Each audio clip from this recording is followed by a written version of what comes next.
आरक्षण अयोग्य के सर पर ताज धर जाता है और एक योग्य मनुष्य भूखा प्यासा सड़क पर मर जाता है। गुणविहीन शासक हो तो अनुशासन कैसे होगा? गुणविहीन शासक हो तो अनुशासन कैसे होगा? सिंगों के बेटों पर भेड़ों का शासन कैसे होगा? सिंगों के बेटों पर भेड़ों का शासन कैसे होगा? नमस्कार, मैं आकांक्षा मिश्रा श्री शंकराचार्य टेक्निकल कैंपस छत्तीसगढ़ से जातिगत आरक्षण के विषय में अपना मत रखना चाहूंगी। शोषित पतित दलित के उत्थान हेतु 1932 में गांधी जी और डॉक्टर भीमराव अंबेडकर जी के बीच हुई संधि के परिणाम स्वरूप आरक्षण अस्तित्व में आया, जो दलितों को ब्राह्मणवाद के मजबूत चंगुल से आजाद कराने, उन्हें उनका अस्तित्व दिलाने के लिए एक सराहनीय प्रयास था। परंतु ये प्रश्न मैं सभा के समक्ष रखना चाहूंगी, क्या गरीब सिर्फ दलित है, सामान्य वर्ग नहीं?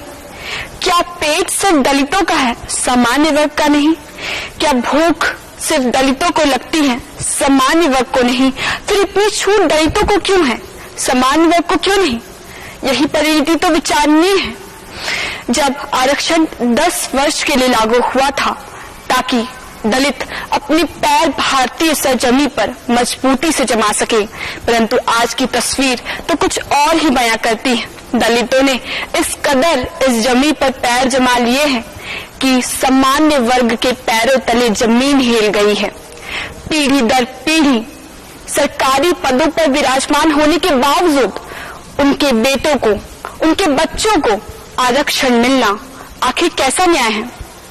मैं ये प्रश्न पूछना चाहूंगी कि क्या सरकार उन्हें आरक्षण देकर उन्हें मजबूत बना रही है? नहीं, वो उन्हें कमजोर और विकलांग बना रही है।